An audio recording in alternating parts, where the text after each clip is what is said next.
All right, the question here is whether the government spending is adding to inflation, though, preventing the Reserve Bank from cutting interest rates. That is going to be the key political point, isn't it?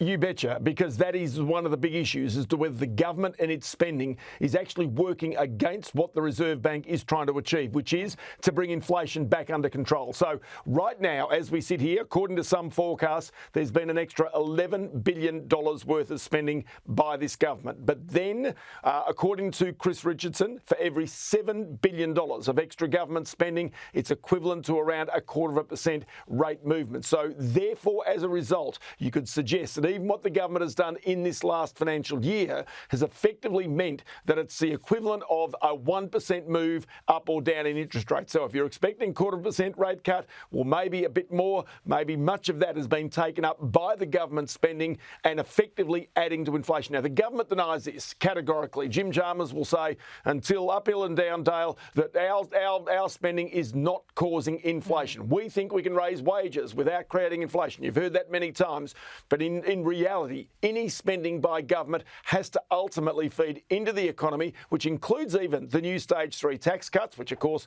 weren't initially the government's but are now. All of that is going to add even more pressure on inflation and therefore on interest rates not to come down. Yep. OK, so is there any other way the government can get this investment without directly borrowing and spending the money itself? Well, it can. A few ways in which the government's already done this. One, bring in more migrants. And that goes to the heart of where Jim Chalmers has been talking about more natural births, because the fact of the matter is Australia has got a very low natural birth rate. I think it's around 1.6 children per woman.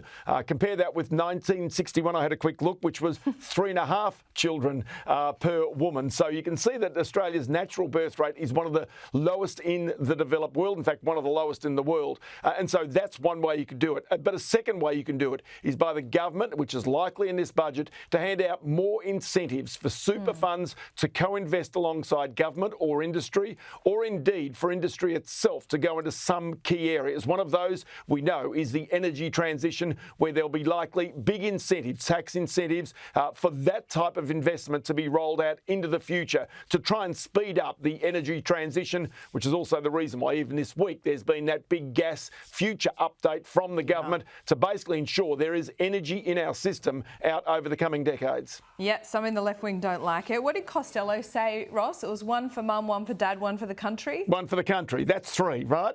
So you just got to think your way through this. But the interesting point, and you made it just a little earlier, is the participation rate of women in the workforce is as high as it's ever been. Yeah. The fact is that most families in major capital cities now need 2 incomes to be able to afford to get into the housing markets. So if all of a sudden you've got people having more kids, then there's the whole issue of trying to raise those kids, the price of childcare, which has been a priority of this government to its credit. And so from that point of view, these things become really, if you like, not just one issue. You can say it, but then you've got to have every other piece of the puzzle in place to make certain that the economy doesn't fall off the rails. Yeah, a few pieces of the puzzle there that don't quite fit at the moment. One for mum, one for dad's enough for me, I reckon.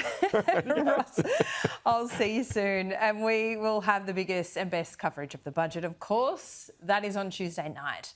We'll break down the winners and losers with our expert political team. Ross will be there. I will be there. We'll see you then.